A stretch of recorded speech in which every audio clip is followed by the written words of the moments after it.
ایک شہید کی ماں، یہ بھی ایک واقعہ ہے، کہتی ہے وہ ہر روز رات کو، آپ نے زیارت قبور اگر پڑھی ہوں تو مکروہ ہے رات کو جانا،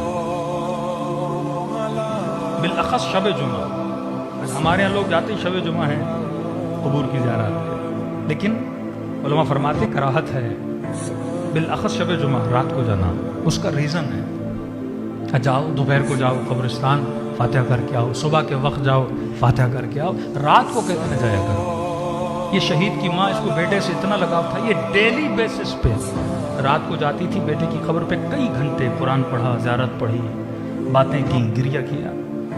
یہ ماں کہتی ہے ایک دن خواب کے عالم میں مجھے اپنے بیٹے کی زیارت ہوئی، کہتی دیکھتی ہوں ایک باغ ہے بہت بڑا، جس میں صرف میرا بیٹا نہیں کئی لوگ ہیں وہ بیٹھے ہوئے، نورانی چہرے ہیں، چاند جیسے چمکتے ہوئے چہرے، اور وہاں میں بیٹے سے ملنے گئی، بیٹے نے استقبال کیا، بڑے ادب سے ملا، بیٹھی اور بیٹے سے باتیں کرنے لگی۔ میں نے نوٹس کیا کہ جتنے لوگ اس خوبصورت باغ کے اندر ہیں وہ سب کسی جگہ پہ جانے کی تیاری کر رہے ہیں، گویا سامان سفر باندھ رہے ہیں، اور میرے بیٹے کا بھی سامان بندھا ہوا ہے۔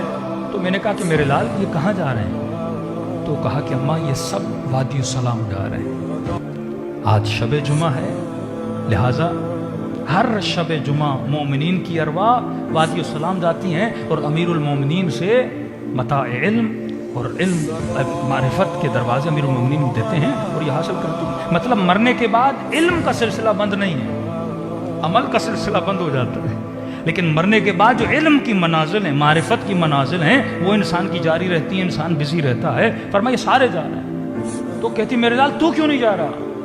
جب سارے کے سارے امیر المومنین سے وادی السلام میں ملنے جا رہے ہیں اور ہر شب جمعہ جاتے ہیں۔ کہتے اماں ہر شب جمعہ تیاری کرتا ہوں جانے کی، لیکن آپ مجھ سے ملنے آتی ہیں، اور امیر المومنین کا حکم ہے کہ جب تک ماں ہے میرے پاس نہیں آنا۔ ماں کے ادب میں، ماں کے احترام میں، کہتی میری آنکھیں کھل گئیں۔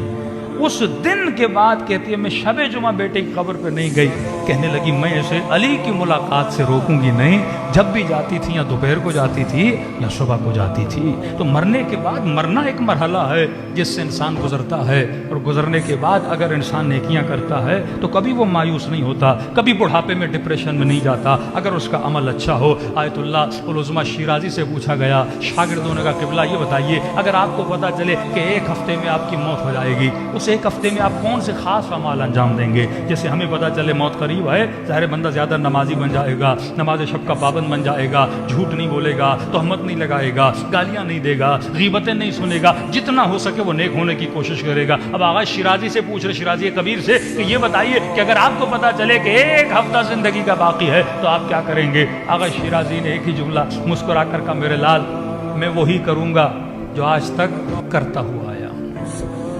یہ مومن کی نشانی ہے۔ کہتے میں ایک ہفتے کا کیوں سوچوں؟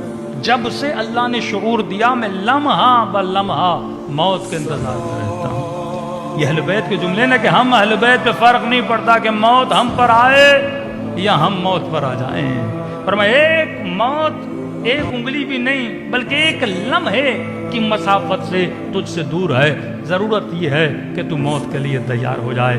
ہمارے ایک دوست تھے بالکل جوان، 27 سال کا جوان ینگ بچہ، بیٹھے بیٹھے ماہ مبارک رمضان میں اٹیک آیا، دنیا سے چلا گیا۔ نہ ماں نے سوچا تھا نہ باپ نے سوچا تھا کہ ایسا جوان بیٹا چل جائے گا۔ ایک ایشو ہمارے مائنڈ میں یہ ہے کہ ہم عالم مادہ میں رہتے ہیں۔ مادے کی خاصیت یہ ہے کہ مادہ ایک ٹائم میں نیا ہوتا ہے اور ایک وقت میں پرانا ہو جاتا ہے۔ آپ آم گھر میں لے کر آ گئے، ہفتے میں آم سڑ جاتا ہے، سیب لے کر آ گئے 4-5 دن میں کیڑے پڑ جاتے ہیں، دودھ لے کر آ گئے 3-4 دن میں خراب ہو جاتا ہے۔ کیونکہ عالم مادہ میں رہتے ہیں تو ہماری ایک سائیکی بن گئی ہے۔ سائیکی یہ ہے کہ ابھی میں جوان ہوں، مطلب یہ مادہ نیا ہے، لہٰذا جب بوڑھا ہو جاؤں گا تو پھر مجھے موت آنی ہے، تو جوانی میں نے موت کو یاد نہیں کرنا، بڑھاپے میں نے جا کے موت کو یاد کرنا ہے۔ جوانی کیوں موت نہیں آئے گی؟ کیونکہ میں مادہ ہوں۔ حالانکہ اہل بیت فرماتے موت مادے سے نہیں بنی، موت عالم تجردات سے بنی ہے۔ تبلیغ خدا جوان کو موت دے کے پیغام دیتا ہے، کبھی یہ نہ سوچنا کہ موت صرف بوڑھوں کے لیے ہے، موت بچے کو بھی آ سکتی ہے، موت جوان کو بھی آ سکتی ہے، موت بوڑھے کو بھی آ سکتی ہے۔ اس کا مطلب یہ ہے کہ لمحہ بلمحہ انسان کو موت کے لیے تیار رہنا ہے۔ تو جو زندگی بیداری میں گزرتی ہے وہ ایمان والی زندگی ہے، جو زندگی غفلت میں چلی جاتی ہے، نہ ہم نے اتنا موت کو سیریس لینا ہے کہ گویا ہم دنیا کی زندگی کو بھول جائیں، بس یہ سوچنا ہے موت ایک مرحلہ ہے، جب اس نے آنا ہے یہ آ جائے گی، میں نے صرف اس موت کے لیے کیا رکھنا ہے، اپنے وجود کو تیار رکھنا ہے۔ یعنی اگر 10 منٹ کے بعد ملک الموت کہے کہ جناب تیار ہو جاؤ، ہم نے آخرت کے سفر کے لیے جانا ہے، مجھے یہ نہ کہنا پڑے کہ ملک الموت مجھے 1 دن کی مہلت دو، نہیں، میں 10 منٹ میں تیار ہو جاؤں کہ بھائی میں موت کے لیے تیار ہوں۔ یہ مومن ہوتا ہے کہ جس لمحے اس پر موت آئے یہ فی الفور موت کے لیے تیار ہو جائے، اور یہ وہی مومن تیار ہو سکتا ہے جو واجبات کی پابندی کرے اور محرمات سے بچنے کی کوشش کرے اور اپنے وجود کو ادب اور اسلامی تہذیب میں ڈھال کے رکھے۔ صلوات پڑھے محمد و آل محمد۔